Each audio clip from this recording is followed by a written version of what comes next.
take into account that this is a reality. And I think, again, to go along with the theory and the feeling that John Mack has, you know, let's get past the debate whether they're here or not. Let's start to analyze who they are, how many of them are there, what kind of systems they're using, what their intentions are to us here on their planet, and can we utilize this knowledge to better ourselves as a species.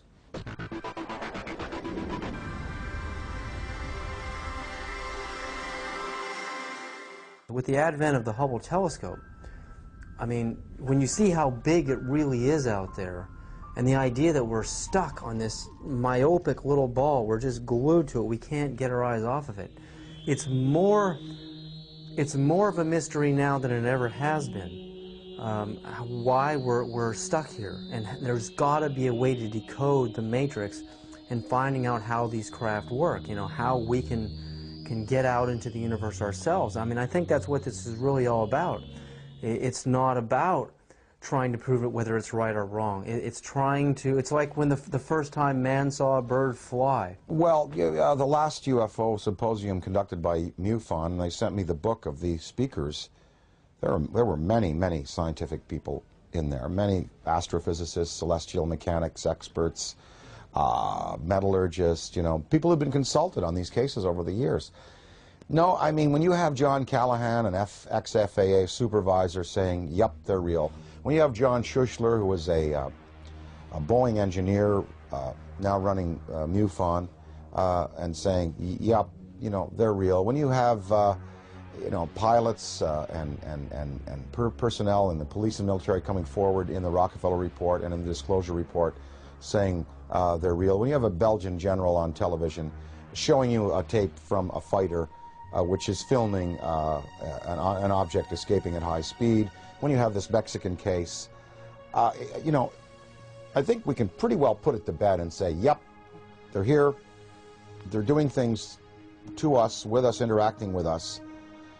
Whether we've had, you know, official military contact, again, that goes into the black box area, but there should be no debate anymore.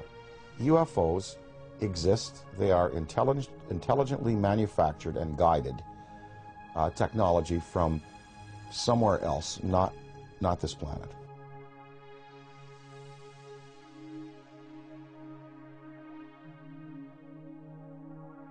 While human beings can only see from red to violet wavelengths of light, the infrared and ultraviolet spectrums are invisible to humans.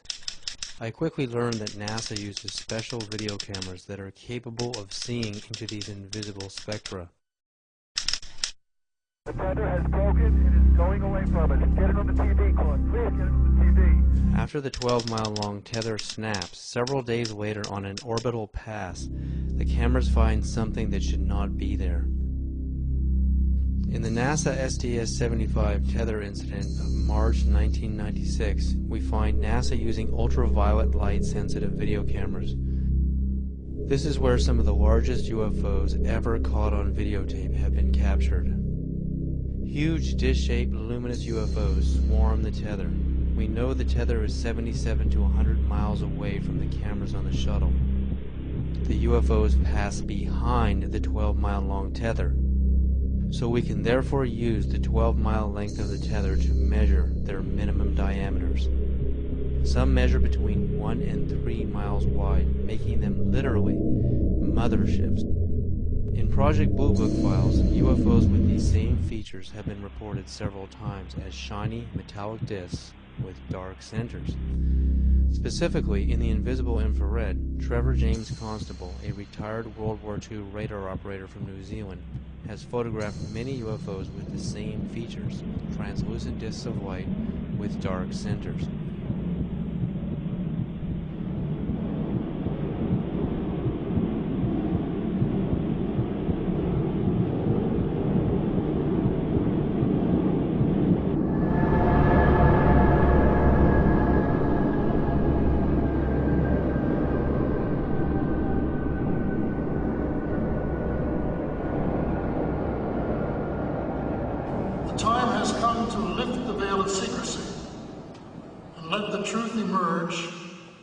so there can be a real and informed debate about one of the most important problems facing our planet today.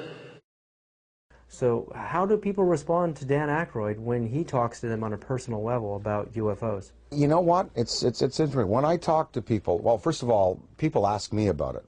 They come to me and they say, oh, well, you know, we saw an interview, we heard an interview, they heard the thing on Art Bell that we did. They come to me and ask me about it. So it's not like I have to go out there and crusade and say, hey, did you hear about the latest Mexican case? They've seen CNN, they've seen Fox, they've seen the Daily News. They come to me and ask me about it, and I basically lay out, you know, my thoughts on it. I'd say half the people that I speak to about this have either seen themselves, heard about it from a credible witness, or are willing to accept. The other half, totally not. Harold Ramis, my good friend and collaborator, does not believe, will not accept until, you know, hard proof is presented to him in the form of, you know, something tangible. And what I've been able to do is just open people's minds a little bit and let them think about it. And of course, the greatest proof are the kinds of tapes that now exist, the kind of videos that exist. Usually, when I show some tape of some different things that have been exposed to me, well, it's pretty convincing. And then at that point, people have to go away and accept that, you know, that these things are a part of our reality.